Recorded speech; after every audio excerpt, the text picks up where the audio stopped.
Speaking of taking it to the world stage, Santiago Giménez had a rough game this weekend in AC Milan's 2-1 loss against Napoli. Gimenez played 35 minutes and missed a penalty kick when Milan was down to 2-0. Gimenez's last goal was February 18th in the Champions League match against Feyenoord, his former team. So it was a very hot start, as we know, for Santiago Giménez, but there's a very big question that's being asked around this situation, Herc, and the question is, why didn't Christian Pulisic take this PK?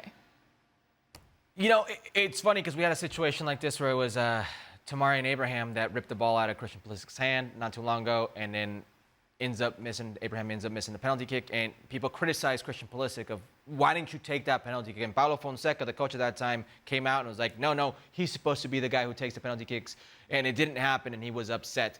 He continues taking penalty kicks, and he makes them. Not too long ago, he just missed his first in his career. So he's in a situation where Santiago Giménez desperately needs a goal.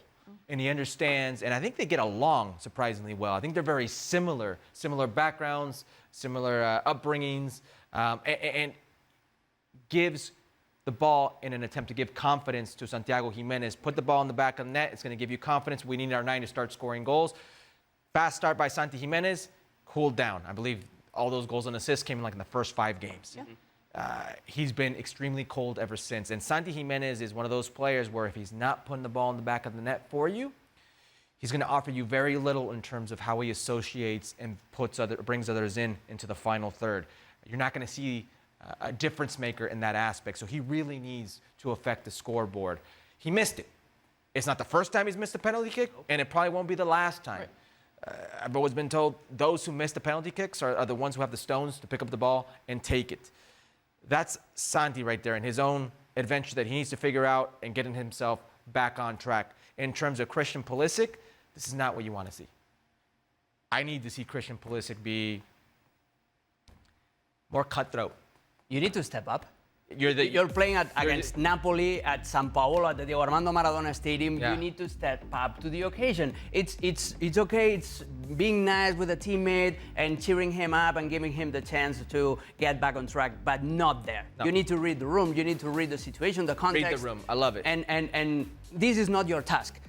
This is the manager's task. If he sees that Santi Giménez needs some love, it's like, hey, you take the penalty. But if you are the player designed by your manager, by your own teammates, to take the responsibility, to take those penalty shots that really burn at your feet, when you get the ball and you go into the penalty spot, the ball is burning your hands, you need to take the responsibility. That's why you are the captain.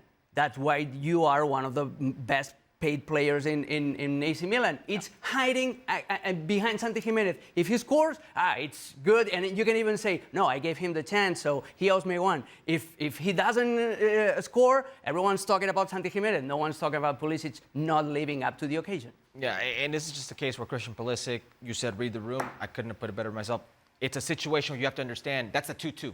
It's not a moment to experiment. It's not a moment. When you're 4-0 up, then you can give some love a player who's going through a bad. And I don't know if in Christian Pulisic's mind, he's like, I missed the last one.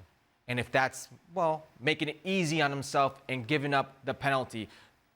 But right now, he's the face of AC Milan. He can't fall apart that easily. I'm not saying it's falling apart, but players, they doubt themselves. Players, when they get into these moments, and it's happening to Santi Giménez as well, you don't just become a bad footballer. It's the form is relative. It's the confidence you have. It's how you feel going into the match. It's what you think you can do. It's mind over matter. He's got to be a big football player because that's who they're paying him to be, is a big-time footballer. He wasn't in that moment. He gave it up, and they paid the consequences. And when it comes to Milan, that is not a team. That is a squad full of players that only play for themselves. You've got Joao Felix, who is already looking for his next club. You've got Rafael Leao just flirting with all the clubs in the world through Gimenez, through his agent.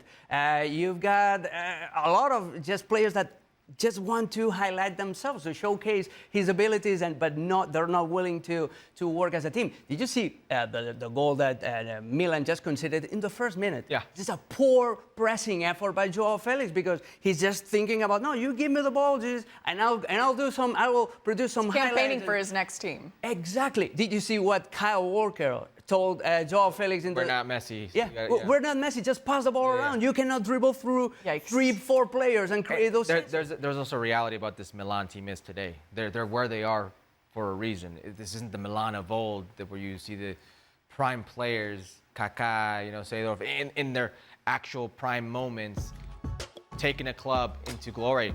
Look where they're at right now. Crisis mode? Beyond crisis mode. Beyond. Ninth place AC Milan. Listen, when it comes to historic footballing brands, it's top 3 in the world. It really is. Only Real Madrid has got more Champions League trophies than AC Milan. Ninth place. That we're not even talking Conference League here. We're talking about a team that has no identity. It's on their 3rd coach. A lot of these players, they already sacked the 1st coach. They already sacked the 2nd coach. This is the 3rd coach. To your point about a bunch of individuals, I don't even see individuals because the individual moment from these players, a lot of these players, pretty pathetic. Mike Maignan is a shell of himself.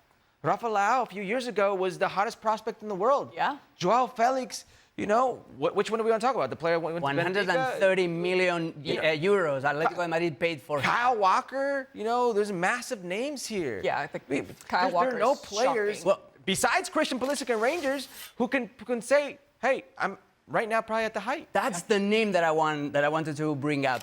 Rangers. Yeah. If you saw Rangers playing against Spain, he played an amazing 2-legged matchup.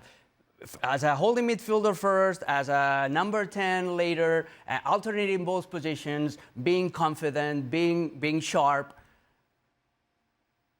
What is he doing at AC Milan? You need to blame the manager as well, because players don't forget how to kick a ball when they switch their jerseys. Right, but are we blaming the manager, or are we blaming just the institution or the franchise as a I'm whole? glad you said institution because there's a lot of instability at Milan since Maldini left. And you can really see his influence on the team and what he brought in that category. And Zlatan's, you see more of him in magazines. You see more of him doing press tours, doing press conferences, talking about the team. When I want to hear Sergio Conceição, when I want to hear the team captain, no, you're hearing Zlatan and his opinion. And there's something to be said about management and how it affects the team on the field. This is a poorly run club. And Zlatan is too close, in my opinion, to big agents that use him to make some business. Joao Felix is the perfect example. He was totally lost. Nobody wanted him, and AC Milan said, okay, we're going to bring him over, and we're going to give him a starting position in the number 10 role that he always loves. Christian Pulisic, he can play on the right, no problem at all. Rangers will move him backward. Away from goal. Away from goal. But Joao Felix and Rafa Leao have to play every single minute because business is business. Yeah. This is what you get. Yeah, I'm sure AC Milan fans love to hear that, right? Well, business is business when it comes to such an iconic fan base like we're talking about AC Milan. Alex, to you, what's been Santiago Gimenez's biggest problem lately? He's like, where do I choose? He's surrounded. No, but Milan don't have an idea as a collective. They just rely on individual bursts of quality. Look, this is what he did in 35 minutes against Napoli. He only got 6 touches on the ball. Just 2 shots, one of which was the penalty saved by Gimenez. The other one went far away. He lost possession. He lost the 3 duels that he had with the defenders. Just 2 out of 3 good passes. His performance is poor because he's the striker of a team that doesn't feed their striker. That's the main problem. You don't forget how to play football. You don't forget how to score goals. When it comes to the national team, the pressure has gotten to him. And the Mexican media and the pressure of playing for the Mexican national team, you are under a microscope, but you're playing for AC Milan now. You're playing in a situation where the Corva Azul, the fans, the ultras, will literally come down to the field and reprimand you in front of the world. There's a different type of pressure.